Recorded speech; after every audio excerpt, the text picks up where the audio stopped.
কাজ কাজে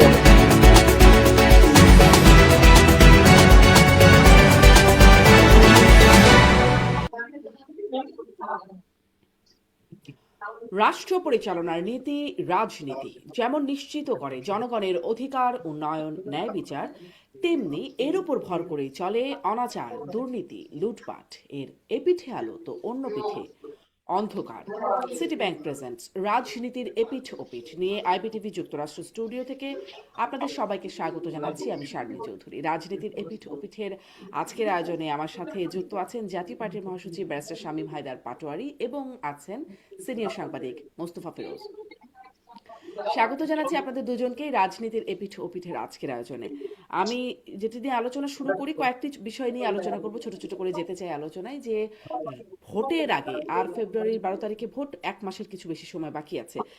ভোটের আগে নানান রকম জোটের সমীকরণ তৈরি হচ্ছে, জোটের কিছু পরিবর্তন হচ্ছে। যেমন এনসিপি এবি পার্টি রাষ্ট্র সংস্কার ছিল একটা জোট, সেখান থেকে ভেঙে তারা জামাত ইসলামীতে গেল। এখন আবার শুনছি যে আসন বন্টন নিয়ে একটু ঠিক সমঝোতা না হয়, ইসলামী আন্দোলনের মধ্যে একটা মানে তাদের একটা অসন্তোষের জায়গা তৈরি হয়েছে, সেটি এনসিপি যুক্ত হওয়াতে সেই অসন্তোষটা একটু আর কি একটা রূপ নিচ্ছে। এবং সমঝোতা না হলে শেষ পর্যন্ত জোট ছাড়া এককভাবেও নির্বাচন করতে পারে, এবং তাতে জামাতও বলছে খুব একটা সমস্যার কিছু নাই, মানে এরকম একটা ব্যাপার দাঁড়াচ্ছে। আমি জনাব মোস্তফা ফিরোজ আপনার কাছ থেকে শুরু করি, যে আসলে ভোটের আগে জোটের এই সমীকরণটাকে আপনি কিভাবে দেখছেন, বিশেষ করে জামাতের সাথে এনসিপি যাওয়াতে? আসলে এনসিপির কি লাভ হলো, জামাতের কি লাভ হলো? এনসিপির অনেক, স্পেশালি যেটি বলা হচ্ছে সিস্টার্সরা চলে গেছেন এনসিপির জোট ছেড়ে, মানে এনসিপি ছেড়ে। আসলে কি লাভ হলো এনসিপির, কি লাভ হলো জামাতের বা জামাতের জোটের? জনাব মোস্তফা ফিরোজ। জি, ধন্যবাদ। তার আগে একটু মানে কোন একটা পয়েন্টে সাউন্ড হচ্ছে আর কি, টেলিভিশনের ভয়েস পাওয়া যাচ্ছে, এটা একটু হ্যাঁ, মিউট করা দরকার। এটা কি ব্যারিস্টার শামীম পাটোয়ারির এখান থেকে আসছে নাকি? আমি ঠিক বুঝতে পারছি না। আচ্ছা, যাই হোক, আমি শুরু করি। হ্যাঁ, বিষয়টা হলো বলেন যে ইনশাল্লাহ। এটা তো কোনো আদর্শিক কোনো জোট না, এটা হলো বিএনপি কে মোকাবেলা করার জোট। এবং এখন যা যা কর্মসূচি হচ্ছে রাজপথে, সেগুলোর মধ্যেও মানে আসলে সরকার না, টার্গেট হচ্ছে বিএনপি। কারণ বিএনপি আপাতত একটা ভারসাম্যমূলক একটা নীতি চাচ্ছে। তারা কোনো ধরনের এক্সট্রিম কোনো পথে যেতে চায় না। এই যে যেতে চায় না, এই দুর্বলতাটাকে ঠেলে দিয়ে তারা নির্বাচনের সুবিধা নেওয়ার জন্য একটা পক্ষ সেই পিআর পিআরের দাবিতে, গণভোটের দাবিতে নভেম্বরের মাসের মধ্যে দিতে হবে, না হলে নির্বাচন হবে না। নির্বাচন বিরোধী একটা আওয়াজ। তারপরে ওসমান হাদির ইস্যুকে কেন্দ্র করে রাজপথে নেমে ভারতের ভারতকে টার্গেট করা, এই এক্সট্রিম ইস্যুগুলো দিয়ে বিএনপি কে দেখানোর চেষ্টা যে বিএনপি হচ্ছে আপোষকামী, বিএনপির সাথে ফয়সালা হয়ে গেছে। তো এখন বিএনপিকে না হয় বেকায়দে ফেললো, কিন্তু নিজেদের যখন নাকি মনে করছে যে না আমরা মোটামুটি ভালো করতে পারবো বা ভালো করব, তখন এর ভাগিদার তো অনেক, 8 দলীয় জোট, সেই সাথে আবার এনসিপি, কাকে রেখে কাকে দিবে।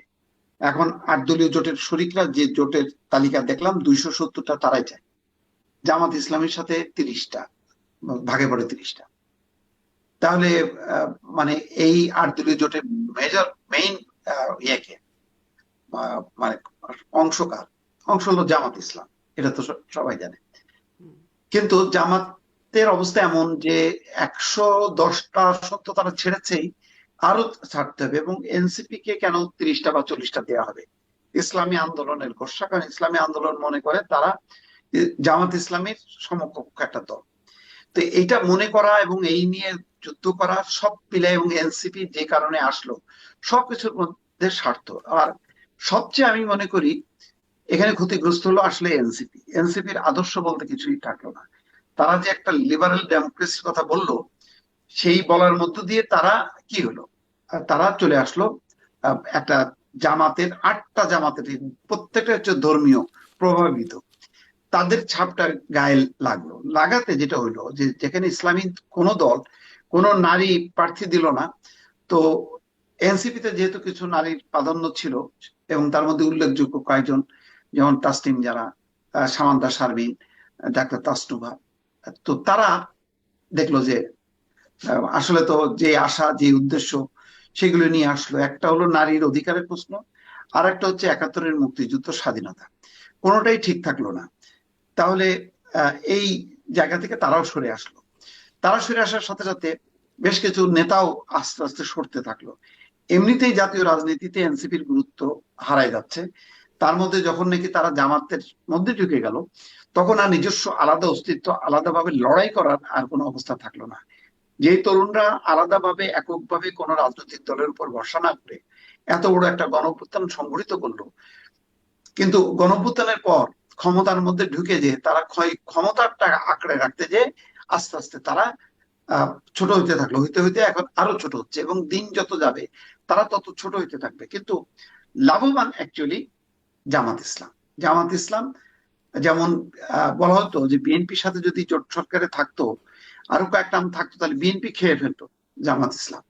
তো এখন জামাতের সামনে এই যে এই এনসিপি বা অন্যান্য দল, ছোট ছোট দল, এগুলি কিন্তু তারা খেয়ে ফেলবে বল মার্সের মতন। হুম। তো সেই কারণে জামাত বরং আমি মনে বিএনপিও করি কি অনেকগুলো দল খেয়ে ফেললো না? ছোট ছোট অনেকগুলো দল, ওগুলো হ্যাঁ, তো বিএনপির লিটারেলি অনেকগুলি খেয়েই দল ফেলছে। খেয়ে ফেলছে, হ্যাঁ। তো হ্যাঁ। এখানেও তারা খাবে, এবং সেই খাওয়ার মধ্যে সবচেয়ে বড় ধরাটা খাবে হচ্ছে এনসিপি। কারণ এনসিপির আর খুব নৈতিক মেরুদণ্ড থাকবে না। তারা 30টা এমপি টার্গেট করতে যে কয়টা যে হবে আল্লাহ জানে। তো যেগুলি হবে, যেগুলি জিতে আসবে, সেগুলি আর আদর্শিক অবস্থানে থাকবে না, বড় বড় কথা বলতে পারবে না। এমনিতেও দেখেন আস্তে আস্তে কিন্তু তাদের সেই লম্বা লম্বা কথাবার্তাগুলি কিন্তু কমে যাচ্ছে, গলা স্বর তাদের কিন্তু ক্রমশই সংকুচিত হয়ে আসছে, এবং এরপরে আরো সংকুচিত হবে। এরপরে কথা বলতে গেলেই কোনো কোনো ওই গ্লাসের পানি খাইতে হবে, এই অবস্থার মধ্যে চলে যাচ্ছে। তো এই মেরুকরণে আমি মনে করি যদি লাভ হয়ে থাকে সেটা জামাত ইসলামের লাভ হচ্ছে। জি। এনসিপির কোনো লাভ আছে বলে আমার মনে হয় না। কারণ যে ইস্যু নিয়ে তারা গেল, বললো যে সংস্কার বিচার, তো সংস্কার বিচার কি বিএনপি কি বলছে নাকি আমরা সংস্কার এই করবো না, আর আমরা ক্ষমতায় গেলে বিচার বাদ দিয়ে মানে আওয়ামী লীগের যারা অপরাধী আছে সবাইকে ক্ষমা করে দেবো, না, কিন্তু এরকম এটা কোনো নিয়ে একটা ঘোষণা বড় দিচ্ছে? প্রশ্ন যারা মোস্তফা ফিরোজ রয়ে গেছে, যে সংস্কার বিচার এগুলোর মধ্যে এগুলোর জন্য আসলে জুলাই সনদ করার দাবি, পরে তো জুলাই সনদেও তারা স্বাক্ষর করলো না। মানে এনসিপি যেটা নিয়ে এত বললো জুলাই সনদ, সেটি ছাড়া নির্বাচন হবে না, জুলাই সনদের ভিত্তিতে নির্বাচন হবে, তারা কি স্বাক্ষর আদৌ করেছে? একটা মিছিলও যদি করতো যে জুলাই সনদের বাস্তবায়নের আগে নির্বাচন চাই না, এরকম কোনো ইয়েও নেই। বরং জামাত ইসলাম, যদিও তাদের এটা মূল ইস্যু হ্যাঁ। ছিল না, মূল ইস্যুটা ছিল হচ্ছে নির্বাচনের সুবিধা নেওয়া, তাও তারা কিছু বিভাগীয় পর্যায়ে সমাবেশ করছে। কিন্তু এনসিপি কিন্তু একটা সমাবেশও করেনি। সবচেয়ে বড় জি। কথা হলো এনসিপি কিন্তু উচ্চ কক্ষে শুধু পিয়ার চায়, নিম্ন কক্ষে পিয়ার চায় না। কিন্তু এই ইসলামী দলগুলো কিন্তু নিম্ন কক্ষে, উচ্চ কক্ষে, দুই পক্ষেই কিন্তু তারা পিয়ার চায়। আমি আবারও ডিস্টার্ব হচ্ছে, আমার শোনা যাচ্ছে জি, না। তো সাউন্ড শোনা যাচ্ছে। জি। সেখানে আহ তাহলে তারা যে দাবিটাও থাকলো না তাদের, হ্যাঁ, হ্যাঁ। যে জি। দলগুলোর সাথে মিলে তারা আন্দোলন করছে, সেই তারা কিন্তু নিম্নকক্ষ উচ্চ কক্ষে তারা পিয়ার চায়, এনসিপি চায় শুধুমাত্র উচ্চ কক্ষে। তো সেটাও তো মিললো না। কিসে যে মিললো, মিললো সেটা আসলে ঠিক স্পষ্ট সোজা নয়। কথা, তারা আসন চায়। তা আসন চাওয়া মানেটা কি? আদর্শিক ভিত্তিতে তো চাইলো না এটা। একটা মানে মনে করলো যে একটা বড় দল, তার ভোট গুলো থাকলে আর সেই সাথে তাদের ভোট মিলায় যদি জেতা যায়, এরকম একটা অবস্থা। জি। খুব একটা জমলো না এটা, এই জি, খেলাটায় জনাব মোস্তফা ফিরোজ। এনসিপি জি। একদম পুরোপুরি ধরা খেয়ে গেল। আপনার বিশ্লেষণ স্পষ্ট। আমি জনাব শামীম পাটোয়ারি আপনার কাছ থেকে শুনতে চাই, এবং মানে ওই প্রশ্নটাও যে আসলে তাহলে এনসিপি জুলাই সনদের স্বাক্ষরও করলো না, যে সেটা নিয়ে এত বক্তব্য, এত আন্দোলনের ব্যাপার আসলো, কিন্তু সেটা নিয়ে স্বাক্ষরও করলো না। এখন জোটে গেল, জোটের একটা হিসাব, ভোটের ভোটের কারণে জোটের একরকম হিসাব হচ্ছে। সেই হিসাবটা নিয়ে তো শুনতেই চাই ব্যারিস্টার পাটোয়ারি, আপনাদেরও জোটের হিসেব আছে কিনা ভোটের আগে, বা আপনাদেরও ভাবনা কিরকম চলছে সেটা একটু শুনতে চাই জাতীয় দেখুন, প্রেক্ষাপটে। এনসিপির অবস্থান প্রথম থেকে কিছুটা অস্বচ্ছ ছিল। তারা আন্দোলন করেছে, এবং তাদের উপর হিউজ স্পটলাইট ছিল। আন্দোলন আসলে অনেকেই করেছে, স্পটলাইটটা তাদের দিকে ছিল আন্দোলনের আগে, আন্দোলনের সময়, আন্দোলনের পরে।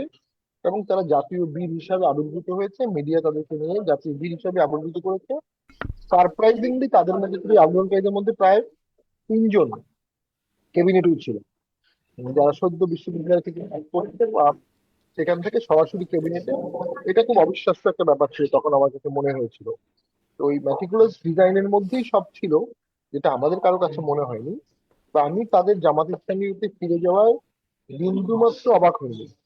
আমি আজ থেকে 4-5-6 মাস আগেই বলেছিলাম যে এবি পার্টি, ইনকিলাব মঞ্চ, এবং গণ অধিকার ফোরাম এবং এই এনসিপি রাজসূত্রেই কথা, এরা জামাতেরই এক্সটেন্ডেড ভার্সন। জামাতে গেলে যেহেতু অনেক ক্ষেত্রে অনেক লোক সেই দলটি করবে না, নতুন একটি পরিচয়, নতুন একটি দলে নতুন কিছু লোককে অ্যাট্রাক্ট করা যায়, নতুন কিছু ফেস ক্রিয়েট করা হয়। পুরো স্কিমটাই ছিল নতুন কিছু ফেস ক্রিয়েট করার। এবং এরা কিন্তু অনেকে একসময় ছাত্রলীগও করেছে, ছাত্রলীগ করেছে, আবার তারা অনেকে ছোটবেলায় শিবিরও করেছে, শিবির করেছে, ছাত্রলীগ করেছে, এনসিপি করেছে, এখন জামাতের সাথে অ্যালায়েন্স করেছে। এটা কিন্তু দলীয় বিষয়। আমি এতে মোটেও অবাক হইনি এবং এটাই এক্সপেক্টেড ছিল। বরং তারা বিএনপির সাথে গেলে যেটা হতো, একটা সময় তারা বিএনপিতে থাকতো না, বিএনপিতে থেকে জামাতের ব্যাপার সার্ভ করতো। সেদিক থেকে আমি মনে করি এটা ভালো হয়েছে। একটা পরিষ্কার চিত্র পাওয়া যাচ্ছে ওদের আদর্শ, ওদের দর্শন, ওদের অ্যাফিলিয়েশন, ওদের একাত্মতা কোথায়, এটা সবাই জেনে গেছে। এখন যারা ওই আদর্শকে ভালোবাসবে তারা তাদেরকেও ভালোবাসবে, যারা ওই আদর্শকে ভালোবাসবে না তারা তাদেরকে আর ভোট দেবে না, ভালোবাসবে না। আর একটা হচ্ছে এনসিপির একটা দলীয় প্রোটেকশন দরকার। এনসিপি ওয়ার্ড পর্যায়ে কমিটি করতে পারবে, এমনকি যারা এনসিপির শীর্ষ নেতা তাদেরও ওয়ার্ড পর্যায়ে কমিটি নাই। সেক্ষেত্রে ভোট করতে গেলে ওয়ার্ড পর্যায়ে কমিটি লাগে। ভোটের পরে তারা নিরাপত্তাহীনতাও ভুগতে পারে, সে কারণে তারা জামাতের সাথে অ্যালায়েন্স করেছে। তো সব মিলিয়ে আমি মনে করি জামাত এখন ইতিহাসের মধ্যে সবচেয়ে বড় সবচেয়ে বড় ফরম্যাটে 50-60 বছরের মধ্যে আছে। তবে আসন কতগুলো পাবে এটা কিন্তু আবার নির্ভর করবে আওয়ামী লীগের ভোটিং ট্রেন্ডসের উপর। যদি ভোটটি 12 তারিখে হয়ে যায়, নৌকা মার্কা না থাকে, নৌকা মার্কার ভোটাররা ভোট কেন্দ্রে যাবে কিনা, গেলে কাকে ভোট দেবে, তারা যদি সিদ্ধান্ত নেয় যে তারা কিছু কিছু জায়গায় জামাতকে হারাবে, তাহলে ওসব জায়গায় অবশ্যম্ভাবী জামাত হারবে। কারণ যখন নৌকার ভোটটা বিএনপিতে যাবে, তখন বিএনপি আনপ্যারালাল হয়ে যাবে, বা লাঙ্গলে গেলেও অনেক ভালো ফল হবে। তারা যদি চায় যে যে কোনো মূল্যে আমরা এনসিপি কে হারাবো, এটা আওয়ামী লীগের জন্য খুব যৌক্তিক চাওয়া। এনসিপির বিপরীতে যে শক্তিশালী প্রার্থী আছে তাকে যদি নৌকা ভোট দিয়ে দেয়, পুরো চিত্রই পরিবর্তন হয়ে যাবে। তবে এগুলো কোনোটাই কাজ করবে না যদি একটা ম্যানুফ্যাকচার ইলেকশন হয়ে থাকে, যদি একটা প্রিডিসাইডেড ইলেকশন হয়ে থাকে, একটা ম্যাসিভ ইঞ্জিনিয়ারিং করা হয়ে থাকে। আমরা গন্ধ পাচ্ছি একটা ইঞ্জিনিয়ারিং হয়ে আছে, আমরা গন্ধ পাচ্ছি একটা কেন প্রশাসনিক ছক কেন এবং তৈরি কিভাবে হয়ে গন্ধটা আছে। পাচ্ছেন? এবং এটা আমাদের অভিজ্ঞতা থেকে আমাদের মনে হচ্ছে, যে যেভাবে এনসিপি নেতারা এখনো দাপট দেখাচ্ছে, ডিসি অফিসে যেভাবে তারা বিহেভ করছে, তারা তো অলরেডি এমপি হয়ে গেছে এমন একটা ভাব তাদের মধ্যে চলে আসছে। এই আত্মবিশ্বাসটা কোত্থেকে আসছে? কারণ ভোটে তো আমরা মনে করি তাদের সেই আত্মবিশ্বাসটা আসার সময় এখন না, কিন্তু তারা সে আত্মবিশ্বাসী। এবং প্রশাসনিক ছক যেহেতু এনসিপি সাজিয়েছে, জামাত সাজিয়েছে, কিছুটা বিএনপিও সাজিয়েছে, সেই ছকে আসলে আমরা অনেকটা সুষ্ঠু ভোটের আকাঙ্ক্ষা দেখি না, বা আশা আশা দেখি না। আরেকটি হচ্ছে নির্বাচন কমিশনের কর্মকর্তারা বিগত 1 বছর 1.5 বছর আসলে নিরপেক্ষভাবে কাজ করেছে। ভোটার লিস্টে কি নির্ভুল হয়েছে? ভোটার লিস্টে কি অনেক ভোট ঢুকানো আছে? নির্বাচন কর্মকর্তারা কারা? এই সমস্ত বিষয়ে ন্যাচারালি আমরা কথা বলারও সুযোগ পাইনি। আমাদের তো নিজস্ব ভোটে যাওয়াটাই ছিল একটা বেশ কঠিন বিষয়। তো সেই সমস্ত গুলো নিয়ে আমি মনে করি অসংখ্য আশঙ্কা রয়ে গেছে। তবে হ্যাঁ, এটা ঠিক, দেশটা দুভাগে ভাগ হয়ে যাচ্ছে, একটা জামাত লীগ ভাগ আর একটা বিএনপি লীগ ভাগ। এখন সেখানে জাতীয় পার্টি কি করবে? জাতীয় পার্টি এখন পর্যন্ত কারোর সাথে কোনো ফর্মাল ভোটে জোটে যাওয়ার কোনো সুনির্দিষ্ট আলোচনা হয়নি। তবে ভোটের 2 দিন আগেও দেখা যায় অনেক সময় আন্ডারস্ট্যান্ডিং হয়। আমরা অতীতে দেখেছি ভোটের 2 দিন আগেও অন্য প্রার্থীর মার্কার প্রার্থীকে স্টেজে উঠিয়ে বলিয়ে দেওয়া হয় যে আপনি আমার ভোটগুলো ওনাকে দিয়ে দেন। তো সেটা হতে পারে, সেটা ভোটের মাঠে নামার পরে আমরা বুঝবো।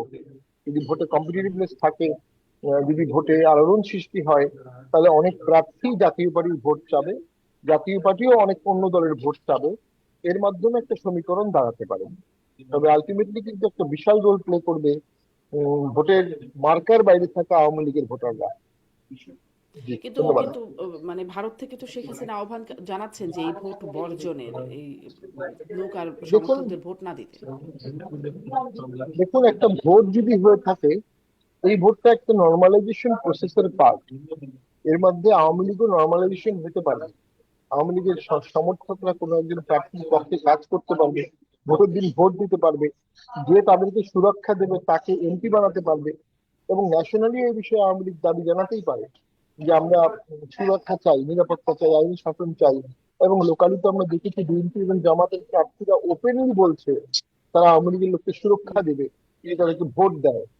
এই যে ওপেনলি বলছে, এই সুযোগটা কিছুটা আওয়ামী লীগের নেওয়া উচিত। তবে ভোটের ব্যাপারে এখনো কিছু শঙ্কা রয়ে গেছে। যেমন আজকে তফসিলের প্রায় 17 দিন, প্রায় 20 দিন হয়ে গেছে তফসিলের আজকে। এখনো শাহবাগে বিশাল প্রোটেস্ট হচ্ছে এই সরকারকে হুম। হটিয়ে দেয়া, এই সরকারের পতন ঘটানো হচ্ছে। যে 1 মাসের মধ্যে চার্জশিট না হলে এই সরকার পতনের আন্দোলন হবে। তাহলে একদিকে ভোট হবে, আরেকদিকে সরকার পতনের দাবি উঠছে। সরকার চেয়ে চেয়ে নিজের পতনের দাবি দেখছে, তাহলে ভোট করবে কিভাবে? তাকে নিয়ন্ত্রণ নিতে হবে, কন্ট্রোল দিতে হবে, তাকে আগে দেশের টোটাল ক্ষমতাটা নিতে হবে। এগুলো যদি নিতে না পারে, তাহলে ভোট করার সক্ষমতা কিন্তু সরকারের অর্জন হবে না, এবং একটা যেন তেন ভোট হতে পারে, একটা আচ্ছা, নিকৃষ্ট ভোট হয়ে যেতে পারে, ব্ল্যাক ভোট হতে শাহবাগের পারে। ভোটের মানে শাহবাগের আন্দোলনও একটা ভোটের আগে একটা ফ্যাক্টর হতে পারে। ভোট সুষ্ঠু নির্বাচন হবে কিনা সেটা নিয়ে একটা প্রশ্ন তোলার জন্য শাহবাগের সেই প্রোটেস্টের কথা আপনি বলছেন। এটা নিয়ে আমি আরেকটু আলাদা করে কথা বলতে চাই। তবে আপনি বললেন যে ভোটের আগে বা আর এক সমীকরণে অনেক কিছু আরো পরিবর্তন হতে পারে।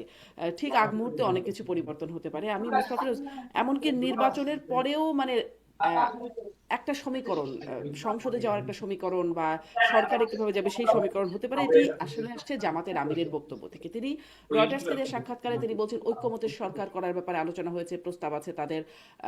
জনাব তারেক রহমানের সাথে যখন দেখা করলেন সেখানে গিয়েও তিনি নির্বাচনের পরেও একসাথে বসার জন্য আহ্বান জানিয়েছেন বা সেই বিষয়ে কথা হয়েছে তাদের মধ্যে, এটি আমরা জানতে পেরেছি। তিনিও বলেছেন আসলে মানে এই ঐক্যমতের সরকার জিনিসটা আবার কি, মানে কিরকম হতে পারে, কি এই প্রস্তাব কি গ্রহণ করবে বিএনপি, কিভাবে, কি মূল্যায়ন আপনার? আমি জি জি, জানাব মোস্তাফিরুজ। জি, এটা না, এটা গোপন না, এটা প্রকাশ্যেই বলেছেন যে আগামী 5 বছর আমরা দেশের স্থিতিশীলতার স্বার্থে স্থিতিশীলতার স্বার্থে আমরা একসঙ্গে কাজ করতে পারি কিনা, এটা যে আমাদের আমিরের বক্তব্য। হুম। তার মানে তারা যে জাতীয় সরকার কথা বলছে সেই সরকারে বিএনপিকেও রাখতে চায়। এখন এই সরকারে মানে বিএনপিকে রাখতে চায়, তারেক রহমান তো এখন দেশে আছেন। তাহলে জামাত যদি যেতে, তাহলে শফিকুর রহমান কি প্রধানমন্ত্রী হবেন না, নাকি হবেন? তারেক রহমানের অবস্থান কোথায়? তারেক নাকি যদি জিতলেও তারেক রহমানকে প্রধানমন্ত্রীর প্রস্তাব দেওয়া হবে? এগুলি কোনোটা খোলাসা হয়নি। বিএনপিও এটার ব্যাপারে কোনো যেভাবে জামাতের আমির বললেন তারেক রহমানের সাথে বৈঠক করে, বিএনপি কিন্তু এই ব্যাপারে মুখ খোলেনি। তাদেরও জাতীয় সরকারের অর্থাৎ সেই মানে ফরম্যাটটাও আমরা জানি না। এই জাতীয় সরকারে কি হবে, এই জাতীয় সরকারে কি সত্যিকার অর্থে কোনো বিরোধী দল থাকবে না, নাকি সেই মানে সবাই মিলে সরকার, সবাই মিলে সংসদ, ওই আগের একটা অবস্থার মতন, যেটা আওয়ামী লীগ নানান চেষ্টা করেও এটা একটা ব্যর্থ একটা প্রচেষ্টা। গণতান্ত্রিক সিস্টেমে সরকার যারা নির্বাচিত হবে তারা সরকার পরিচালনা করবে। যারা জিতবে না তারা বিরোধী দলে থাকবে। বিরোধী দলের দায়িত্বশীল ভূমিকা, সরকারের দায়িত্বশীল ভূমিকা মিলেই হচ্ছে একটা গণতান্ত্রিক সিস্টেম আবর্তিত হয়। এখানে সবাই মিলে আমাদের মন্ত্রী হইতে হবে, সবাই মিলে আমাদের সংসদে এমপি থাকতে হবে। এটা তো অদ্ভুত ব্যাপার, এটা তো আর এক ধরনের ফ্যাসিজম। এগুলি হলো আপনার দুর্বল গণতন্ত্রে যখন নাকি এই ধরনের ঐক্যমত্য সরকার বলা হয়, জাতীয় সরকার বলা হয়, এগুলো হলো ফ্যাসিবাদের লক্ষণ।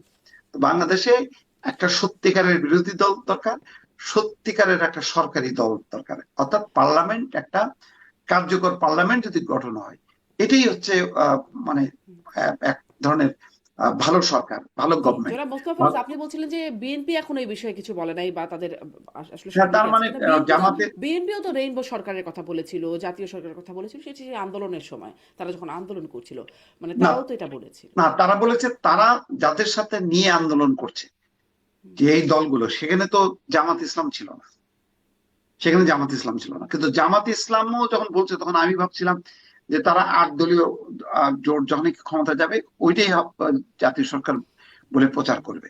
কিন্তু এখন দেখা যাচ্ছে তারা বিএনপি কেও চায়। আমার ধারণা যে এটা একটা আহ, মানে একটা কৌশল, যে তারা এতই উদার, এতই ভালো চায় দেশের, যে বিএনপি কেও সাথে নিয়ে এগোতে চায়। এটা হলো নির্বাচনের কালে এই ধরনের অনেকগুলো কথা, যেমন নারীর অধিকারের কথা আমরা শুনলাম, কিন্তু এই 8টা দলের একটা দলও কোন নারীকে এমপি পদে দিল না, অথচ তারা নাকি সবচেয়ে বেশি নারী অধিকার প্রতিষ্ঠা করবে দেশে আসলে। তো এইগুলি হলো নির্বাচনের সময় অনেক মুখরোচক কথাবার্তা, মন ভোলানো কথাবার্তা এইগুলি বলা হচ্ছে। তো এই জাতীয় সরকার আমার মনে হয় যে যেভাবে প্রস্তাবটা দিয়েছেন সেটা যদি আক্ষরিক অর্থে হয়, আমি মনে করি এটা একটা বিপজ্জনক সরকার হবে। এটা কোনো জাতীয় সরকার হবে না। জাতীয় সরকার দরকার নেই। প্রত্যেকটা পার্লামেন্টের সরকারি বিরোধী দল যার যার অবস্থান থেকে দায়িত্বের সাথে দায়িত্ব পালন করলেই সেটি হবে দায়িত্বশীল সরকার। আমাদের জাতীয় সরকারের চেয়ে মানে কার্যকর পার্লামেন্ট দরকার, দায়িত্বশীল সরকার দরকার, দায়িত্বশীল বিরোধী দল দরকার। তো যাই হোক, এটা হলো আমার মতামত। এখন বিএনপির এই প্রস্তাবের ব্যাপারে আজকে গতকালকে তো গেলই, কালকেও আমরা কোনো আলোচনা শুনি নেই বিএনপির পক্ষ থেকে, আজকেও কিন্তু শুনি নেই। বিএনপি একটা কৌশল নিয়েছে যে আমি কারোর বিরুদ্ধে কোনো কথাবার্তা বলবো না, আমি চুপচাপ ঐক্য, শান্তি, নিরাপত্তা, সমৃদ্ধি এই কথাগুলি বলবো। তা এগুলি আর হয়তো কয়েকদিন পরে বোঝা যাবে যে আসলে বিএনপিও কি করতে চায়। বিএনপি অপোজিশনকে মোকাবেলা করার ক্ষেত্রে এই যে নানা রকম কথাবার্তা বলছে তারা, যে বিএনপি ফ্যাসিবাদের দোসর, বিএনপি হচ্ছে চাঁদাবাজ, দুর্নীতিবাজ, তাহলে তাদেরকে নিয়ে আবার জাতীয় সরকার হয় কিভাবে? এটা তো মিললো না। কয়েকদিন আগে যে মানে এই তো মাত্র কয়েকদিন আগে, এক বছর ধরে তো এই প্রচারিত আমরা শুনলাম যে ওই আওয়ামী লীগও যা, বিএনপিও তাই, আওয়ামী লীগও দুর্নীতিবাজ, এরাও তাই, আওয়ামী লীগও স্বৈরশাসন কায়েম করে, এরাও কায়েম, আবার এদেরকে নিয়ে আবার জাতীয় সরকার হচ্ছে। এমনি অদ্ভুত কথাবার্তা, মানে এরকম এত অদ্ভুত সহবিরোধী। রাজনীতিতে তো এরকম অদ্ভুত ব্যাপার কি আসলে নতুন? কারণ মানে বিএনপিও বলে জামাত হচ্ছে রাজাকার বা স্বাধীনতা বিরোধী, তাদের সাথে জোটে থাকার সময় কোনো সমস্যা ছিল না। মানে এটা তো একটা অদ্ভুত ব্যাপার। হ্যাঁ, হ্যাঁ, জোট হয়ে হ্যাঁ, গেলে এই সব এই ভ্যালিড হয়ে যায়। অবস্থানগুলো অস্পষ্ট, রাইট, সঠিক, যে এই অবস্থানগুলো স্পষ্ট। বিএনপিরও আসলে একটা স্টেটমেন্ট দেওয়া উচিত জামাতের ব্যাপারে, যে তাহলে তারা যে জামাতকে নিয়ে এতদিন ঘর করলো বা তারা একসাথে আন্দোলন করলো, নির্বাচন করলো, সরকার করলো, এটা কি ভুল ছিল নাকি সঠিক ছিল? এটার ব্যাপারে জামাতেরও একটা ক্লিয়ার কাট পলিটিক্স এর একটা মোরাল একটা অবস্থানটা তুলে ধরা দরকার। তা নাহলে কিন্তু মানুষ আস্থা পাবে না, মনে করবে যে রাজনীতি মানেই হচ্ছে ভণ্ডামি, রাজনীতি মানেই হচ্ছে মুখে যা বলা হয় কাজে তা করা হয় না। তো এইভাবে চলছে, ছল চাতুরি চলছে। এখন দেখা যায় এই ছল চাতুরির মধ্যে যারা ইসলামের নাম ব্যবহার করে রাজনীতি করতেছে, এখন দেখা যাচ্ছে তাদের মাত্রাটা আরো বেশি। তো জি। এইটা তো আবার আরেকটা ধর্মীয় মূল্যবোধের সাথে আবার মিলল না।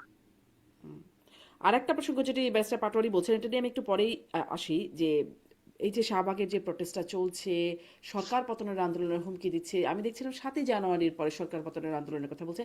এই প্রসঙ্গটি একটু আলোচনা করবো, একটু তুলে রাখলাম। কিন্তু ব্যারিস্টার পাটোয়ারি, এই ভোটের সাথে আর একটা ভোট, সেটি হচ্ছে গণভোট। সেটির পক্ষে ডক্টর ইউনূস বলেছেন, সেই ভোটের গাড়ি উদ্বোধন করে বলেছেন গণভোটে হ্যাঁ ভোটের ভোট দেওয়ার পক্ষে তিনি বলেছেন। আমরা দেখলাম টিআইবি বলছে গণভোটে হ্যাঁ বিজয়ী হবার কোনো বিকল্প নাই।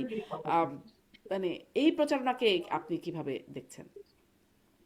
জি, আমি তার আগে একটু বলতে চাই, গত 15 দিনে যদি আপনি ঘটনা প্রবাহগুলো দেখেন, খুব দুঃখজনক ভাবে ওসমান হাদি মৃত্যুবরণ করেছে। তার মৃত্যুর সংবাদে প্রথম আলোতে আগুন দেওয়া হয়েছে, তার মৃত্যুর সংবাদে ডেইলি স্টারে আগুন দেওয়া হয়েছে, ডেইলি স্টারে 30 জন সাংবাদিক উপরে আটকা পড়েছিলেন, শ্বাসকষ্ট হচ্ছিল প্রচন্ড ধোঁয়ায়, অনেকক্ষণ পরে সেখানে গাড়ি গেছে। ছায়ানটে ভাঙচুর করা হয়েছে এবং উদীচীতে ব্যাপক ভাঙচুর করা হয়েছে, এবং এগুলোর কোনোটারই বিচার হয়নি। দীপু দাস নামে একজন হিন্দুকে পিটিয়ে মেরে উলঙ্গ করে আগুন দেওয়ার ভিডিও করা হয়েছে। হুম, কি পরিমাণ ঘটনা গত 15 দিনে! এরপরে 25 তারিখে তারেক জিয়া আসলেন, 29 তারিখে মনোনয়ন জমা দেওয়ার শেষ দিন ছিল। বেগম জিয়া এরপরে মারা গেলেন, ওনার বিশাল জানাজা হলো, এর আগে হাদির বিশাল জানাজা হলো। 15 দিনে তো ব্যাপক ঘটনা ঘটে যাচ্ছে। সামনের 15 দিনে আরো কত ব্যাপক ঘটনা ঘটবে, ডিফিকাল্ট টু প্রেডিক্ট। তো এখন যেটি আপনি বলছিলেন, যে ইস্যুটা, সেই ইস্যুটা হচ্ছে যে যে হাদির যে আন্দোলনটা হচ্ছে বিচারের জন্য, এটিতে আমি মনে করি আহ সরকার দমন করতে হবে। সরকার যদি এটাকে দমন বা এটাকে প্রশমন না করে, তার মানে সরকার নাই। তফসিল বিরোধী ইলেকশন কমিশনের সরকার, সকল দলের এখন পার্টি করা নিষেধ, কিন্তু একটা গোষ্ঠী ইনকলাব মঞ্চ, জুলাই ঐক্য নাম দিয়ে, বিভিন্ন নাম দিয়ে তারা কিন্তু মিটিং করছে, বিশাল বিশাল মিটিং করছে। এবং জুলাই ঐক্য নামে একটা মঞ্চ, তারা জাতীয় পার্টির ব্যানের বিরুদ্ধে বলছে জাতীয় পার্টি ভোট করতে পারবে না। তফসিল হয়ে গেছে, মনোনয়ন জমা দেওয়া হয়েছে, মনোনয়ন বৈধ হয়ে গেছে, এখন বলছে জাতীয় পার্টি ভোট করতে পারবে না, মানে ভোট করলে তারা প্রতিহত করবে। হুম। এই বক্তব্যটা সম্পূর্ণ নির্বাচন আচরণ বিধির পরিপন্থী, এবং এই বক্তব্যের জন্য নির্বাচন কমিশন প্রার্থীকে বাতিল করতে পারে, আর যারা প্রার্থী না তাদেরকে নির্বাচনী আইনে অ্যারেস্ট করতে পারে। এখন পর্যন্ত কাউকে অ্যারেস্ট করা হয়নি। তার মানে নির্বাচন কমিশন, সরকার টেক ওভার করেনি, নির্বাচন কমিশন তার টোটাল কন্ট্রোল নেয়নি। 42,000 ভোট সেন্টারে ভোট করা ব্যাপক কঠিন হবে সেই সেই নির্বাচন কমিশনের জন্য। আপনার আরেকটি প্রশ্ন ছিল কি জানেন? ওটাতে তাহলে একটু পরেই আসি, আমি ওই গণভোটের পক্ষের প্রচারণা, যেহেতু এই প্রসঙ্গটাই আপনি গণভোট, বলছিলেন, হ্যাঁ। ওটা একটু পরেই আসি, তাহলে ওটা আলাদা করে কথা বলি। কিন্তু এই যে মানে সরকারের কন্ট্রোল যে এখনো নেয়নি, এটা নিয়ে বলছেন, আমি এই প্রসঙ্গটা নিয়ে জনাব মোস্তাফিজের কাছ থেকে একটু শুনে নেই যে এই আন্দোলনকে আপনি আসলে কিভাবে দেখছেন, যে শাহবাগে যে আন্দোলন হচ্ছে সেটি নিয়ে একটু শুনবো। এবং সরকারের কন্ট্রোল না আসার আরেকটা জায়গায় দেখছি যে বৈষম্য বিরোধী ছাত্র সমন্বয়কের সেই যে ভিডিওটা ভাইরাল হলো, যে তিনি গিয়ে বলছেন বানিয়াচং থানা আমরা পুড়িয়েছি, সন্তোষ মানে ওসিকে তাকে তারা পুড়িয়েছেন, সন্তোষ সাহা সম্ভবত তার নাম, হ্যাঁ, এসআই সন্তোষকে জ্বালিয়ে দিয়েছেন, এই কথাগুলো বলছেন। মানে এটি হুমকি দিচ্ছেন যে আসামি ছাড়াতে গিয়ে, আসামিকে ধরে নিয়ে গিয়ে একজন ছাত্রলীগ নেতাকে ধরে নিয়ে গেছে, সেজন্য তাকে ছাড়াতে গিয়ে, এবং ওসিকে একরকম তাকে খুব সাবমিসিভ বিনয়ী, একরকম কাকুতি মিনতি তার পক্ষ থেকে দেখা যাচ্ছে হুমকি দিয়ে যাচ্ছেন ওই বৈষম্য বিরোধী ছাত্র আন্দোলনের একজন খুব বাচ্চা একটা ছেলে। কেমন কন্ট্রোল আসলে প্রশাসনের, জনাব মোস্তফা ফিরোজ? না, কোনো কন্ট্রোল নেই তো। পরে অবশ্য যখন কি খবর প্রকাশ হবার পর ওই মেহেদী হাসান তাকে অ্যারেস্ট করছে, কিন্তু 15 ঘন্টা ধরে মানে পুলিশকে চাপে রেখে মানে তাকে ছেড়ে দিতে বাধ্য হলো। তারপর আবার মেহেদী হাসানকে করলো, তাও কি যখন কি খবরটা গণমাধ্যমে চলে আসলো তখন। এটা তো খুবই মানে নিন্দনীয় এবং দুঃখজনক ঘটনা হলো এই। পুলিশ কিন্তু গত 1 বছরে পুলিশকে তো স্বাধীন করা হয়নি, বরং যতটুকু স্বাধীন ছিল পুলিশ আগে, তার সক্ষমতা যতটুকু ছিল, এই বৈষম্য বিরোধী এই মানে তৃণমূলে বিএনপি জামাত এরা আরো চাপতে চাপতে এটাকে একদম নিঃশেষ করে ফেলছে। এইসব ঘটনা প্রমাণ করে যে আগামী নির্বাচনে আসলে পুলিশ কার্যকর কোনো ভূমিকা রাখতে পারে। এখন পুলিশকে শক্তিশালী করার জন্য আর্মি তো মানে সংখ্যাটা তো এত না যে সেইটা জনবল জনাব দিয়ে। মোস্তফা ফিরোজ, আমি আপনাকে একটু পজ দিই, আমি একটু শামীম পাটোয়ারির দৃষ্টি আকর্ষণ করছি। ব্যারিস্টার পাটোয়ারি, আপনি আমাকে শুনছেন? জি, শুনছি। যদি আপনাকে, আপনি যখন কথা বলছেন একটু মিউট করবেন, আপনার ভিডিওটি অফ করছেন, আপনি কি অডিওটিও মিউট করবেন? আমার মনে হয় ওখান থেকে একটা নয়েজ আসছে। অনেক ধন্যবাদ। জি, জনাব মোস্তফা ফিরোজ। হ্যাঁ, ধন্যবাদ। আসলে আমিও মানে হ্যাঁ, ঠিক হ্যাঁ, একটু ডিস্ট্রাক্টেড ছিলাম। ফলো করতে পারছিলাম না হুম, কথাটা। তো যাই হোক, এখন যেটা হলো যে এই ঘটনাগুলো নির্বাচনের ঠিক 1 মাস আগে এই ঘটনা প্রমাণ করে যে পুলিশ কতটা দুর্বল, যে বৈষম্য বিরোধী ছাত্র আন্দোলন যেখানে এখন এটা মানে নিভু নিভু অবস্থা, কোথাও এর অস্তিত্ব আছে কিনা সন্দেহ আছে। এখনো সেই বৈষম্যের নামে আসলে পুলিশ যেন আতঙ্কে কাঁপতে থাকে, এবং যার তার কাছে নথি স্বীকার করে আবার তাকে ছেড়েও দেয়। খবর প্রকাশ হবার পর হয়তো উপর থেকে চাপাচাপির কারণে পরে তাকে অ্যারেস্ট করছে। তো তার মানে কি, প্রবণতাটা হলো এটা শায়েস্তাগঞ্জের ঘটনা হলেও এটা সারা দেশে তো আসলে চিত্রটা এরকমই। পুলিশের অবস্থা আসলে মানে খুব একটা গত 1 বছরে শক্তিশালী হয়নি। শক্তিশালী হওয়ার ব্যাপারে রাজনৈতিক দলগুলো সাপোর্ট করেনি। এখন আর্মিকে দিয়ে ঠেকা কাজ চালানো হচ্ছে। এই ঠেকা কাজটা যখন নাকি এরকম মানে শত শত শায়েস্তাগঞ্জ বিভিন্ন জায়গায় কেন্দ্রকে ঘিরে, ভোট কেন্দ্রকে ঘিরে যখন নাকি সেটা মাথা চাড়া দেবে, তখন পুলিশ কয়টা যে ওখানে থামাবে, আর্মি কিভাবে এটা সামাল দেবে, আমার এটা মাথায় কাজ করে না। এই জন্য আমি বারবার বলছিলাম 50টা করে, যেহেতু আইন শৃঙ্খলা পরিস্থিতি নাজুক, সারা দেশের পুলিশ এবং সেনাবাহিনী মিলে 50টা করে যদি আসনে নির্বাচনটা মানে কন্ডাক্ট করতো তাহলে ভালো হতো। নতুবা এই 300 আসনে আসলে কোনো দিশা পাবে না। 300টা নির্বাচনী এলাকা, কিন্তু কেন্দ্র তো হলো কয়েক হাজার। তো এতগুলি কেন্দ্র কিভাবে সামাল দেবে? দেখা যাবে স্থানীয় পর্যায়ে যার শক্তি আছে সেই করবে। ইতিমধ্যে আপনি জানেন যে একটা ঘটনা আপনাকে বলি, 17 মাস পরে টাঙ্গাইলের একটা আসনে একজন প্রার্থীর বিরুদ্ধে মামলা হয়েছে। সেই মামলা হচ্ছে অন্যতম প্রতিদ্বন্দ্বী। তো তার বিরুদ্ধে মামলা হয়েছে 17 মাস আগে বৈষম্য বিরোধী ছাত্র আন্দোলন সময়ের যে ঘটনা, ওই ঘটনায় একজন ছাত্র আহত হয়েছে, এই নামে একজন প্রার্থীর নামে মামলা করেছে। যিনি মামলায় ভিকটিম হয়েছেন তিনি একজন প্রার্থী, তিনি স্বতন্ত্র। তাহলে বোঝেন আজকে মাহমুদুর রহমান মান্না যা বললেন, আনিসুল ইসলাম মাহমুদ কিন্তু একই কথা বললেন। বলছেন যে মবক্রেসির কারণে তারা নমিনেশন পেপার জমা দেয়া এই কাজটা ঠিক মতন করতে পারেনি।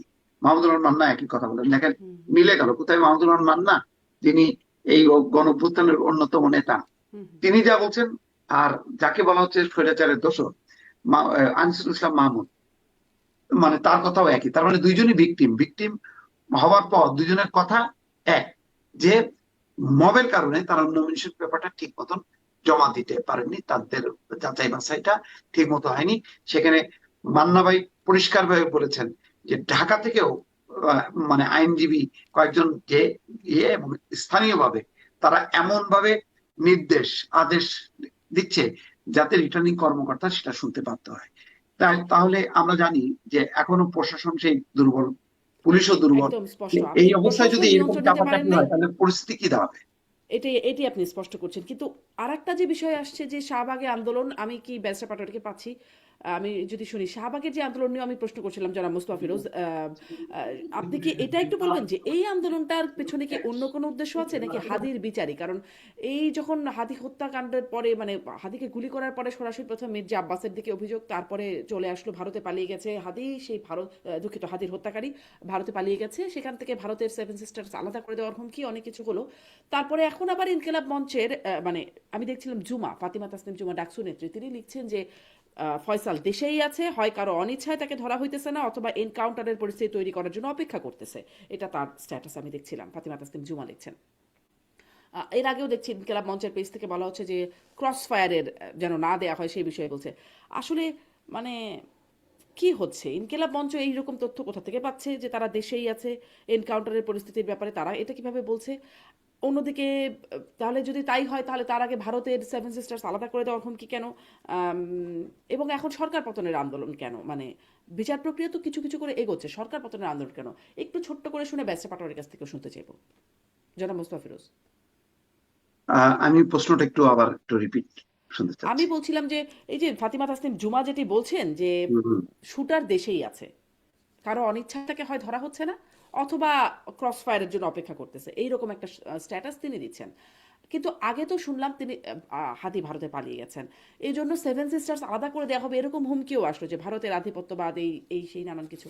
তারপরে এখন আবার মানে যে শুটার দেশেই আছে, তাকে ধরা হচ্ছে না, সরকার পতনের আন্দোলনও তারা শুরু করে দেবে, মানে সরকারের উপর অনিষ্ঠা জ্ঞাপন করছে। এই বিষয়টাকে আসলে কিভাবে দেখছেন? এখানে কি মানে হাদি হত্যার বিচার নাকি সাথে আরো কিছু আছে এর উদ্দেশ্যের মধ্যে? আচ্ছা, সেই ক্ষেত্রে একটা এই কিছুক্ষণ আগে একটা আমি বলি, ছাত্রদল নিজে বলছে যে এই ইনকিলাব মঞ্চকে বিশেষ একটা গোষ্ঠী ব্যবহার করছে। আহ, আমি একদম মানে টু দা পয়েন্ট যদি বলি, ইনকিলাব মঞ্চের ব্যানারে, ইনকিলাব মঞ্চের ব্যানার ব্যবহার করে একটি বিশেষ গোষ্ঠী ষড়যন্ত্রে লিপ্ত। তার মানে বোঝা যাচ্ছে যে ইনকিলাব মঞ্চে মানে এত সাংগঠনিক ভিত্তি বা এমন জনসমর্থন আসেনি। সমর্থন আছে হাদির ব্যাপারে, কিন্তু ইনকিলাব মঞ্চের ব্যাপারে এমন কোনো জনবল থাকার কথা না। দেখা যাচ্ছে ইনকিলাব মঞ্চের ব্যানারে আসলে জামাত এবং শিবিরের লোকজনই সেখানে জড় হয়েছে, এবং তারা এই ইস্যুটাকে আহ কাজে লাগাচ্ছে রাজনীতির মাঠটা দখল করা। মূল লক্ষ্য কিন্তু আসলে নির্বাচন। এবং বিএনপি কে ওই যে বললাম না, বিএনপি এইসব ইস্যুতে একটু ধীরে মানে সরকারের উপর আস্থা রাখতে চায়। তারা তো বলেছে সরকার যে এই সরকারের সময় বিচার হবে, দ্রুত বিচারই হবে, সেই আসামি ধরা পড়ুক আর না। এখন যেটা ঝুমা বলছে করতে পারে, কারণ হাদি ওসমান হাদির ইস্যুটা ঝুলায় রাখলে দুই দেশের উগ্রপন্থী তাদের জন্য সুবিধা হয়। ভারতে দেখলেন না, মুস্তাফিজকে আইপিএল থেকে হুম বাদ দিয়ে দিল, কলকাতা নাইট রাইডার্স থেকে বাদ দিতে বাধ্য হলো। এবং বিজেপি নেতা এটা অভিনন্দন জানাইছে যে ভারতের হিন্দুদের জয় হয়েছে। আর ওই বিজেপির নেতাই বলছেন যে শাহরুখ খানকে গাদ্দার। তার মানে ভারতের মতন এত বড় একটা দেশ, সেখানেও বাংলাদেশের হিন্দুদের মানে প্রসঙ্গটা টেনে এনে তারা মুস্তাফিজকে বাদ দিল। যে মুস্তাফিজ নিয়ে খুবই আলোচনা ছিল, যে 9,20,00,000 রুপিতে সে কন্ট্রাক্ট করলো। সেই মুস্তাফিজ আজকে ধর্মের বিভাজনের কারণে ভারতের উগ্র মৌলবাদী গোষ্ঠীর কারণে আজকে আইপিএল এ খেলতে পারলো না। এই যদি ভারতের অবস্থা হয়, তাহলে বাংলাদেশের অবস্থাটা দেখেন, তাহলে বাংলাদেশে এর একটা প্রভাব পড়বে। এইখানে প্রভাব পড়লে এখানকার সাম্প্রদায়িক উগ্র গোষ্ঠী সুবিধা পাবে, আর ওখানে প্রভাবটা পড়লে ভারতের বিজেপি এবং তার সাম্প্রদায়িক গোষ্ঠী তারা সুবিধা পাবে। দুই দেশের সাম্প্রদায়িক গোষ্ঠী হয়তো মিলেমিশে এরকম একটা ইস্যু নিয়ে খেলছে, যে খেলা আসলে মানুষের মধ্যে একটা ধর্মের বিভাজন ঘটলো। দেখেন, আহ, দীপু চন্দ্র দাস, সে তো বাংলাদেশের, তার সে তো বাংলাদেশি, তার তো ধর্ম হোক, সে যদি মুসলিম হতো তাহলে কোনো সমস্যা ছিল না ভারতের। এটা কোনো কথা হইতে পারে? তো ভারতে যখন কি মুসলমানরা নিপীড়িত হয়, তাহলে বাংলাদেশ কি রিয়াক্ট করবে? মুসলিম বিশ্ব কি রিয়াক্ট করে? করে না। এটা ভারতের আভ্যন্তরীণ বিষয় হিসেবে ধরে নেওয়া হয়, কিন্তু ভারত কিন্তু এটা ধরলো না। তার মানে বাংলাদেশকে তারা দেখে মনে হচ্ছে যেন মানে তাদের একটা একটা সম্প্রসারিত রাজ্য, সেই রাজ্যের একটা হিন্দুকে মুসলমানরা মারবে, এটা তারা সহ্য করছে না। এই সুড়সুড়ি দেওয়ার মধ্য দিয়ে এটা মানে গণতান্ত্রিক আমি অসাম্প্রদায়িক মানুষগুলো তারা ক্ষতিগ্রস্ত হচ্ছে, দল ক্ষতিগ্রস্ত হচ্ছে। কারণ যারা সাধারণ মানুষ, তাদের মনের উপরে তো এগুলি প্রভাব পড়ছে, ধর্মের প্রভাব পড়ছে, ধর্মের ভিত্তিতে বিভাজনটা তৈরি হচ্ছে। তো সেটা এই অঞ্চলে ইনকলাব মঞ্চ এটা নিয়ে খেলছে, বারবার সরকারের আন্তরিকতা নিয়ে প্রশ্ন তুলছে, যে আহ হাদি ওসমান হাদির হত্যাকারী এখানে আছে, একবার বলতেছে ভারতে, সুতরাং ভারতের আস্তানা জ্বালায় দাও, পুড়ায় দাও বলে মানে হামলা করতেছে প্রথম আলো, ডেইলি স্টার, ছায়ানটে। তো এটা ভালো, এটা মানে কি বলবো আর কি, মানে এর চেয়ে ন্যাক্কারজনক এইরকম জি। খারাপ ধরনের একটা প্রবণতা দুই দেশ জুড়ে যা হচ্ছে, এটা দুই দেশের গণতান্ত্রিক আমি অসাম্প্রদায়িক মানুষকে আতঙ্কিত করে তুলতেছে। জি, মোস্তফিজুর, আপনাকে ধন্যবাদ। আমি এইটা নিয়ে একটু ব্যারিস্টার পাটোয়ারির কাছে শুনবো, এবং সাথে সাথে ওই প্রশ্নটাও পরবর্তীতে রেখে গেলাম যে ভারতের এর মধ্যে আবার ভারতের পররাষ্ট্রমন্ত্রীও এসে তারেক রহমানের সাথে দেখা করছেন, এই প্রসঙ্গটা একটু পরে কথা বলি। কিন্তু ব্যারিস্টার পাটোয়ারি, এই যে ইনকিলাব মঞ্চের আপনি আসলে যেটি শুরু করলেন, যে শাহবাগে যে প্রোটেস্ট, এটির আপনার কি মনে হয়, আপনার কাছে কি মনে হয় যেটির পেছনে আসলে উদ্দেশ্য? তারা তো বলছে তারা বিচারের দাবিতে আন্দোলন করছে, সারা দেশেই সেই আন্দোলন ছড়ানোর কথা বলছে এবং হচ্ছে অভিভাগের শহরগুলোতে। এটার আসলে উদ্দেশ্য কি, বিচার, নাকি এর পেছনে আরো অন্য কিছু আছে? তাদের আবেগটা যৌক্তিক। তাদের সহকর্মী সহযোদ্ধা নির্মমভাবে হত্যা হয়েছে, ও এখন নিশ্চয়ই। পর্যন্ত কোনো আসামি অ্যারেস্ট হয়নি। এই বিষয়ে আবেগ থাকা খুবই স্বাভাবিক। তবে রাষ্ট্র, দেশ, ভোট, নির্বাচন তো অনেক বড় বিষয়। তফসিল বিরোধী যদি এরকম আন্দোলন হয়, আমাদের পুলিশের সীমাবদ্ধতা আছে। পুলিশ কি তাহলে এই আন্দোলন ঠেকাবে বা আন্দোলনকারীদের নিরাপত্তা দেবে, না ভোটের কাজ করবে? সেই জন্যই আমরা এর আগে দেখতাম যে যে পরিমাণ যখনই ভোট হতো, এই ধরনের আন্দোলন, বিক্ষোভ, মিছিল সবকিছু বন্ধ হয়ে যেত। এক ধরনের আনডিক্লার্ড এমার্জেন্সি হতো, সেনাবাহিনী চলে আসতো, সব জায়গায় তারা 5 জনের বেশি সমাবেশ করা যাবে না, নির্বাচনী আচরণবিধি সকলের উপর বাধ্যকর করে দিত। সেই জায়গাটা এমনকি আমাদের প্রাকৃতিক বিবাহিত অনুষ্ঠান, দাওয়াতে গেলেও অনেক বাধ্যবাধকতা মানতে হতো। সেখানে এত লুজ ভাবে আহ ভোটটা হওয়াটা খুব আশঙ্কাজনক একটা সম্ভাবনা আছে। হুম। পাশাপাশি যে সমস্যাটা হচ্ছে, আমরা যেটা অনুভব করছি, তবে তারেক জিয়ার আগমন 25শে ডিসেম্বরে এটা দেশকে ভোটের দিকে অনেকদিন নিয়ে গেছে, এবং বিএনপি অনেকদূর এগিয়ে গেছে। দেশে একটা অংশ ফ্যাসাদ চাচ্ছে, সেখানে মিলিটেন্সি সোর্স থাকতে পারে, সেখানে নো ভোট থাকতে পারে। যেমন ভোট হলেই এনসিপির অনেক নেতা হারিয়ে যাবে, ভোট না হওয়া পর্যন্ত তারা বিশাল বড় নেতা, তাদের কথা প্রশাসন চলছে। তো তারা অনেকেই ভোট পাবে না। এই ভোট না চাওয়া অংশের জন্য তারেক জিয়ার আগমন একটা কুঠারাঘাত, এবং দেশটাকে মোটামুটি গণতান্ত্রিক ট্রানজিশন, অন্তর্ভুক্তি, ইনক্লুশন, সকলকে নিয়ে একটা সংসদ করা, সকলকে দেশ চলার ক্ষেত্রে তারেক জিয়া নতুন দৃষ্টান্ত স্থাপন করতে পারেন। সেটা উনি করবেন বলেই আমার বিশ্বাস। ঠিক তার সেরকম একটি কমিটমেন্ট তার মধ্যে দেখাও যাচ্ছে। আরেকটি, আপনি যেটা বলেছেন গণভোট নিয়ে, গণভোট নিয়ে মানুষের মধ্যে আমি কোনো আগ্রহ দেখছি না। গণভোট শব্দটিও আমি অনেক সময় এলাকায় শুনছি না। 4টি প্রশ্নের একটি গণভোট, 4টি প্রশ্ন পড়ে বোঝার মতো আগ্রহ ভোটারদের থাকবে কিনা। হুম। তবে অতীত ইতিহাস বলে বাংলাদেশে গণভোট কখনো হারেনি, এবং কখনো কখনো 118% ভোট পেয়েও জিতেছে কোনো কোনো সেন্টারে। তো সেটাই হয়ে থাকে। এটা ওই পূর্ব নির্ধারিত একটি সাজানো ইঞ্জিনিয়ারিং ছকের মধ্যে পড়ে যেতে পারে। আহ আমরা মনে করি গণভোটের কোনো প্রয়োজন ছিল না। সংসদে সমস্ত সংশোধনী আসবে, পার্লামেন্টারি প্রসেসে সেগুলো ডিসকাশন হবে, কেবল ভাবে স্ক্রুটিনি হবে, কমিটিতে যাবে, আবার কমিটিতে যাবে, আবার স্পেশাল কমিটিতে যাবে, সিলেক্ট কমিটিতে যাবে, তারপরে রেফারেন্ডামে যাবে। এখন আগে রেফারেন্ডাম করে পার্লামেন্টকে বেঁধে ফেলার যে চেষ্টা হচ্ছে, এটা কনস্টিটিউশনাল ল এর সাথে যায় না। অর্থাৎ বর্তমান সরকার তার নিজের নিরাপত্তা নিয়ে ভীত, তার নিজের এক্সিট নিয়ে ভীত। সেই জন্য সে ভোটের আগেই একটা রেফারেন্ডাম নিয়ে নিজের বৈধতা অথবা তথাকথিত বৈধতা অথবা তথাকথিত সনদের বৈধতা দিয়ে নিজেকে সেফ রাখতে চাচ্ছে। পরবর্তী সরকারকে বর্তমান সরকার বিশ্বাস করছে না। এই জিনিসটি আমার উপলব্ধি। তবে একটা বিপ্লব যদি হয়ে থাকে, আন্দোলন যদি হয়ে থাকে, সেটাকে আবার ভোট দিয়ে জাস্টিফাই বা রেটিফাই করার তো আমি কোনো কারণ দেখি না, কোনো প্রয়োজনও নাই। তো সেক্ষেত্রে আমি মনে করি জিনিসটা জটিল করে ফেলা হয়েছে। ভোটাররা ভোট কেন্দ্রে গিয়ে অনেক সময় লাগবে এগুলো পড়ে বুঝে ভোট দিতে। অনেকে বুঝবেও না, অনেকে ভোট দেবেও না, অনেকে ভুল ভোট দিয়ে দিবে। তো সেটা ইয়েট টু সি গভর্নমেন্ট কিভাবে হ্যান্ডেল করে। এখন কিন্তু পর্যন্ত টিআইবি মাঠে এই ঘাটে আমি গণভোটে হ্যাঁ ভোটের পক্ষে প্রচারণা করছে, মানে তারা বলছে হ্যাঁ বিজয়ী হবার কোনো বিকল্প নাই। মানে টিআইবির পক্ষ থেকে এমন প্রচারণাকে কিভাবে দেখেন, মানে তারা এখানে কিভাবে একটা পক্ষ হয়ে সেটা তো প্রচারণা মানে করছে? জনগণ জনগণ বিচার করবে। হ্যাঁ, এখানে কিছু ভালো জিনিস আছে, বিতর্ক বিশিষ্ট আইনসভা আছে, কিছু অ্যামেন্ডমেন্টের কথা বলা আছে, যেগুলো নির্বাচিত সরকার সাধারণত যে অ্যামেন্ডমেন্ট গুলো করে না। তবে BNP subject to few reservation এখানে তো স্বাক্ষর করেছে। তো বিএনপি যদি ক্ষমতায় যায়, তাহলে তাকে এগুলো বাস্তবায়ন করতে হবে। এবং যদি বিএনপি ক্ষমতায় গিয়ে এগুলো বাস্তবায়ন না করে, তাহলে তার জনসমর্থন মধ্যে সে পড়বে। সেদিক থেকে আমি মনে করি টিআইবি একটা নিরপেক্ষ প্রতিষ্ঠান হিসেবে কোনো পক্ষ নেওয়া উচিত না। তার ওই ওই রিফর্ম গুলো দরকার। প্রক্রিয়াটা কিন্তু সে তিনি কেউ চাপিয়ে দিতে পারে না। প্রক্রিয়াটা তো হ্যাজ টু বি গণতান্ত্রিক হতে হবে। সংবিধান তো এখনো সাসপেন্ডেড না। আমি এই কথাগুলো বলেছিলাম মেবি আপনার টকশোতেই। হুম। এখন বাংলাদেশে দুটো সংবিধান, একটা আমাদের সংবিধান, বৈধ, ভ্যালিড, কনসিস্টেন্ট, ফ্লারিশিং, আর একটা জুলাই সনদ। কারণ জুলাই সনদে আমার অনেক কিছু আছে, এটা সংবিধানের উপরে স্ট্যাটাস চলে গেছে। সংবিধান আর জুলাই সনদ একসাথে থাকতে পারে না। আর্টিকেল 17 অনুযায়ী সংবিধান অনুযায়ী অ্যামেন্ডমেন্ট করতে হবে সংবিধানকে। জুলাই সনদ কিন্তু সংবিধান অনুযায়ী সংবিধানকে অ্যামেন্ডমেন্ট করছে না। জুলাই সনদ করছে রেফারেন্ডাম অনুযায়ী। যেই রেফারেন্ডাম সংবিধানে নাই, তাহলে আপনাকে আগে সংবিধানের রেফারেন্ডাম নিয়ে আসতে হতো, তারপর রেফারেন্ডাম দিতে হতো। রেফারেন্ডাম শব্দটা এই মুহূর্তে সংবিধানে নেই। আর বর্তমান সরকার সবকিছু করতে পারবে, সংবিধানকে অ্যামেন্ডমেন্ট করতে পারবে না অর্ডিন্যান্স দিয়ে।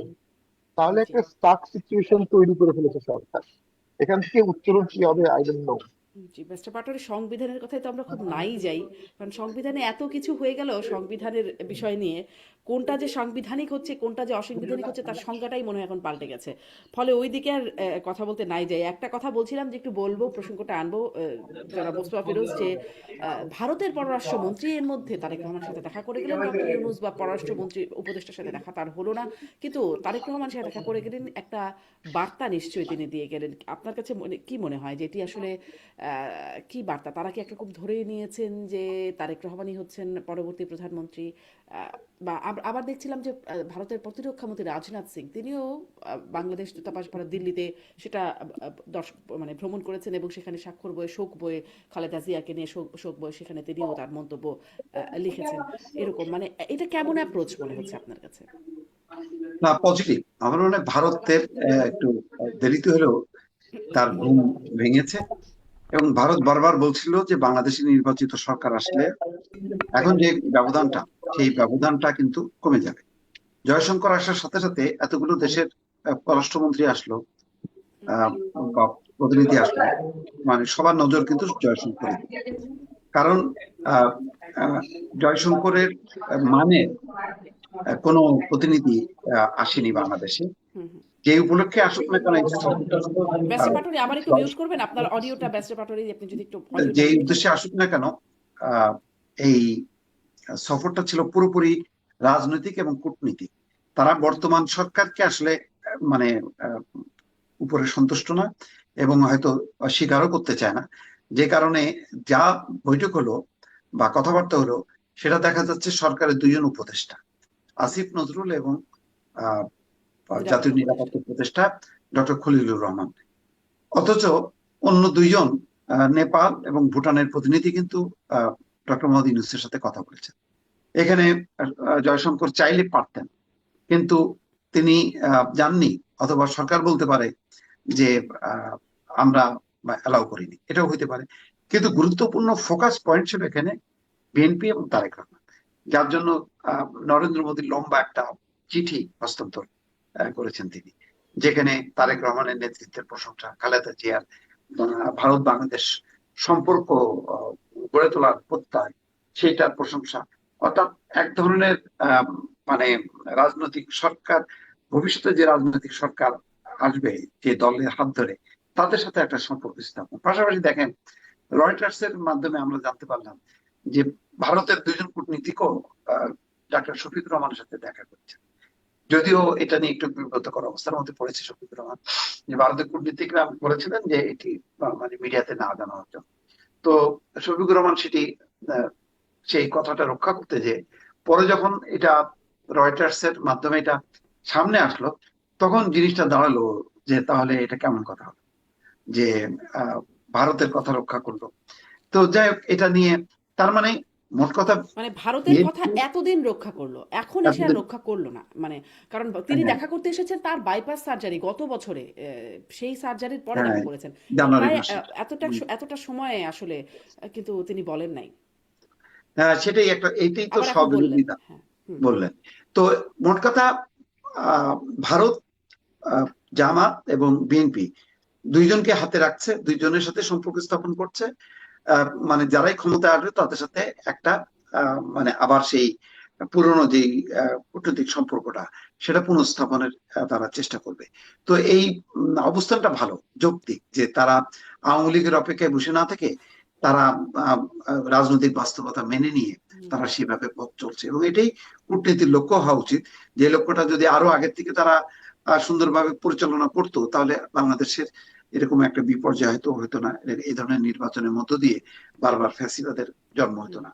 যাই হোক, আমি মনে করি যে ভারত তার ভুল বুঝতে পেরেছে, এবং তারা হয়তো ইউটার্ন একটা নীতি নিয়েছে, যে তারা বিএনপি ক্ষমতায় আসুক, জামাত ক্ষমতায় আসুক, তাদের সাথে রাজনৈতিক সম্পর্ক, কূটনৈতিক সম্পর্ক স্থাপন করবে।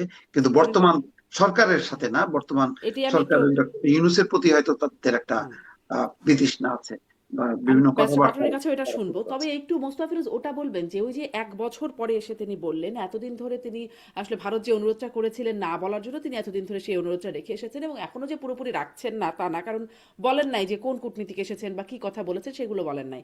এটা কি সেই যে অনেকে আবার ওই যে জাতীয় পার্টির চেয়ারম্যান জি এম কাদের যেটি বলেছিলেন যে অনুমতি নাই, এটা বলা যাবে না ভারত থেকে ঘুরে এসে, এবং তিনি বলেন নাই, ওই না বলার সাথে মিল খুঁজছেন, একটা মিল পান?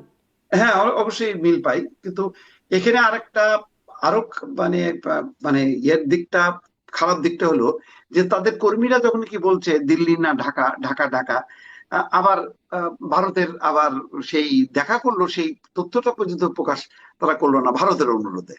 এইটাও বা কেমন কথা? তো এটা মিললো না, তো এটা এক ধরনের স্ববিরোধিতা, বা মানে এক ধরনের প্রতারণামূলক আচরণ, যে আমি মাঠে দিল্লি বিরোধী মানে স্লোগান দেব, কিন্তু ভেতরে ভেতরে আবার সম্পর্ক স্থাপন করব, তাদের কথা রাখবো। এটা তো হয় না কথা। কূটনীতিতে সরকার কখনো প্রকাশ্যে কখনো গোপনে নানান কারণে করতে পারে, কিন্তু যখন কি অন্য স্টেক হোল্ডাররা গোপনে মানে সম্পর্ক রাখে এবং সেটা প্রকাশ করে না, তখন বোঝা যায় যে তাদের একটা অন্য মতলব আছে।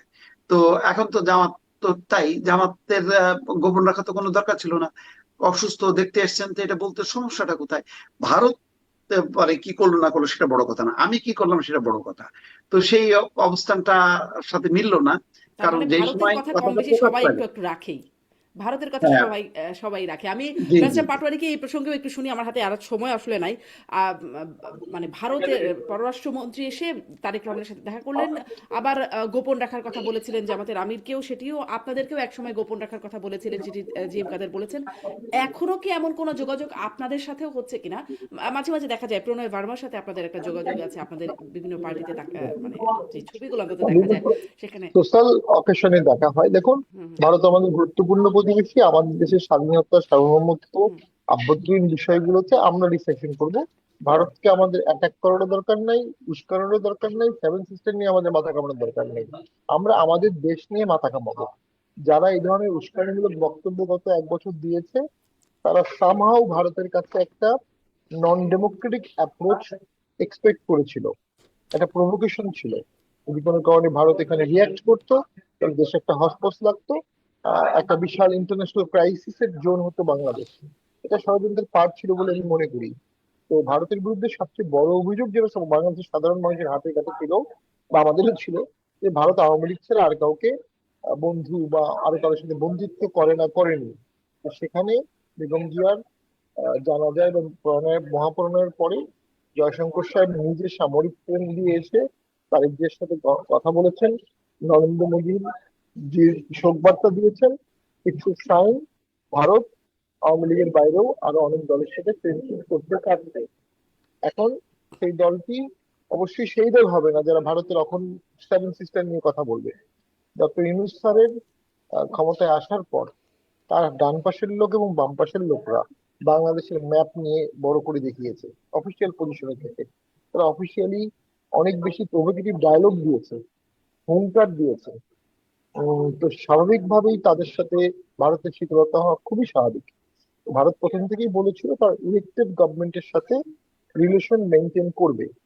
তো বাংলাদেশের সাথে ভারতের কিছু ট্রেড আছে, এয়ার রুট আছে, ভিসাটা এখন কমে আসছে। তো যখন আস্তে আস্তে ডেমোক্রেটিক গভর্নমেন্ট আসবে, আস্তে আস্তে রিলেশনটা নর্মাল হবে, আস্তে আস্তে ভিসাও বাড়বে। দ্বিপাক্ষিক সম্পর্ক তো দুজনের জন্যই অবশ্যই দরকার। বিশেষ করে বাংলাদেশের বাণিজ্যের জন্য ভারতের সাথে সুসম্পর্ক রাখা বাংলাদেশের স্বার্থে প্রয়োজন। তো এটাকে ডিএসকেলেশন অফ টেনশন না করে বিগত 1 বছর টেনশনটাকে এসকেলেট করা হয়েছে ফর এ ভেরি নিষ্ঠুর আলটেরিয়র পারপাস। একটা যুদ্ধকে ইনভাইট করা হয়েছিল, একটা যুদ্ধ লেগে যেতে পারতো, মারা যেত কারা? বাংলাদেশের মানুষ।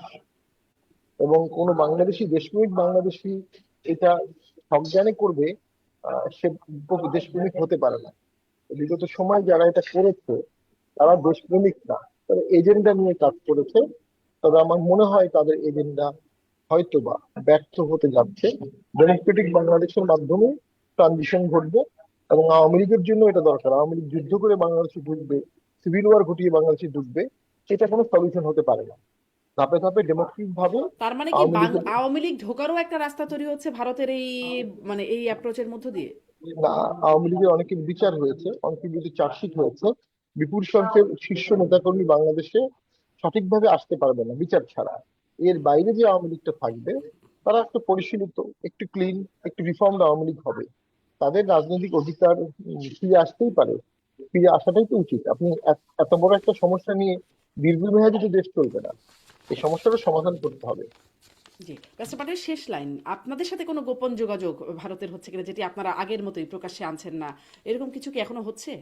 দেখুন, বিগত 23 সালে যে এজেন্ডা ভারতে গিয়েছিলেন সেখানে এজেন্ডা কি ছিল আমি জানি না। আমি অনেকবারই বলেছি এজেন্ডা তো এমনও হতে পারে যে বাংলাদেশে আরেকটা একতরফা ভোট হলে বাংলাদেশের মানুষ রিভল্ট করবে, যেটা হয়েছে। আরেকটা একতরফা ভোট হলে বাংলাদেশের ইকোনমি কলাপস করবে, এটাও তো এজেন্ডা হতে পারে। তবে হ্যাঁ, আলোচনাটা উনি জনসমক্ষে সাংবাদিকদের বলেননি, না বলাটাই শিষ্টাচার, যেটি আমাদের আনিল সাহেবও বললেন, চ্যাটহ্যাম রুল। তো আমাদের আনিল সাহেব বললে এটা তাদের কাছে গ্রহণযোগ্য, জিএম তাদের বললে অগ্রহণযোগ্য। এটাই হচ্ছে রাজনীতির একটা ডাবল স্ট্যান্ডার্ড আমাদের মধ্যে রয়ে গেছে। তো আমি মনে করি ভারতের সাথে সুসম্পর্কের গুরুত্ব সকল রাজনৈতিক দলই বুঝবে, যদি সে রাজনৈতিক দল হয়। আর সে যদি টেররিস্ট গ্রুপ হয়, মিলিশিয়া গ্রুপ হয়, তাহলে যুদ্ধ লাগিয়ে হাঙ্গামা লাগিয়ে সেটা টেরোরিজম ব্যবসা করতে পারে। এই টেরোরিজম ব্যবসা তো আমরা বাংলাদেশে হতে দিব না, যে কোনো মূল্যে আপনি আমরা ডাবল ঠেকাবো। স্ট্যান্ডার্ডের কথা বলছেন, তা তো একটা বিষয় আছে, সেটা আমি মুস্তফা ফিরোজকেও জিজ্ঞাসা করছিলাম, কিন্তু আমি ওই কথা জিজ্ঞাসা করছিলাম এখনো কি কোনো যোগাযোগ আছে মানে যেটি আসলে প্রকাশ্যে আনা যাবে না আপনাদের, এরকম কিছু কি আছে নাকি সেটা বলাও না, যাবে না? এরকম কিছু অবশ্যই নাই। আমরা আমরা সংবাদ প্রোগ্রামে দেখা হয়, দেখা হলে তারা আধিকারিকের সাথে কথা বলে, আমাদের সাথে ইউকে অ্যাম্বাসির লোকের জন্য দেখা হয়, ইউর লোকজনের সাথে দেখা হয়, সিঙ্গাপুর অ্যাম্বাসির সাথে লোকজন দেখা হয়। ডিপ্লোম্যাটিক রিলেশন তো আমাদের পার্টির একটা উইং আছে। জি, অনেক ধন্যবাদ ব্যারিস্টার শামীম পাটোয়ারি, অনেক ধন্যবাদ জনাব মোস্তফা ফিরোজ, আপনাদের দুজনকেই ধন্যবাদ। দর্শক, এতক্ষণ সাথে থাকবার জন্য আজকের মতো শেষ করছি আইবিটিভিএস এর নিয়মিত আয়োজন রাজনীতির এপিটুপিট।